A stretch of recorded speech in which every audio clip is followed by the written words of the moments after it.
Hello friends, എൻ്റെ പുതിയ വീഡിയോയിലേക്ക് എല്ലാവർക്കും സ്വാഗതം. ഇന്ന് ഞങ്ങൾ പോയത് അഴീക്കൽ ഹാർബറിലായിരുന്നു. നല്ല ഫ്രഷ് മീൻ വാങ്ങാനായി അഴീക്കൽ ഹാർബറിലേക്കാണ് ഞങ്ങൾ ഇന്ന് പോയത്. എന്നാൽ ഞങ്ങളുടെ നിർഭാഗ്യവശാൽ ഇന്ന് അവിടുത്തെ വള്ളങ്ങളും ബോട്ടുകളും ഒക്കെ നേരത്തെ തന്നെ അടുത്തിരുന്നു. ഞങ്ങൾ ചെന്നപ്പോൾ സമയം കഴിഞ്ഞിരുന്നു. എന്നാലും നമുക്ക് കുറച്ച് മീനുകളൊക്കെ വാങ്ങാൻ കഴിഞ്ഞു. വലിയ തിരക്കൊന്നും ഇല്ലായിരുന്നു ഹാർബറിൽ, കാരണം എല്ലാം ഓൾറെഡി അടുത്തതിന് കൊണ്ടായിരുന്നു.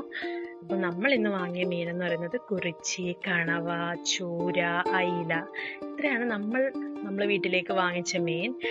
നിങ്ങളുടെയൊക്കെ നാട്ടിൽ ഇതിന് വേറെന്തെങ്കിലും പേരാണ് പറയുന്നതെങ്കിൽ ദയവായി ഒന്ന് കമൻറ്റ് ചെയ്യണേ. കൂടാതെ എൻ്റെ വീഡിയോ ഇഷ്ടപ്പെട്ടെങ്കിൽ ലൈക്ക് ചെയ്യുക, ഷെയർ ചെയ്യുക, സബ്സ്ക്രൈബ് ചെയ്യുക. കൂടാതെ മുകളിലുള്ള ബെല്ലൈക്കൺ കൂടി ഒന്ന് അമർത്തണേ. അപ്പോൾ അടുത്ത വീഡിയോയുമായി വരുന്നത് വരെ ബൈ.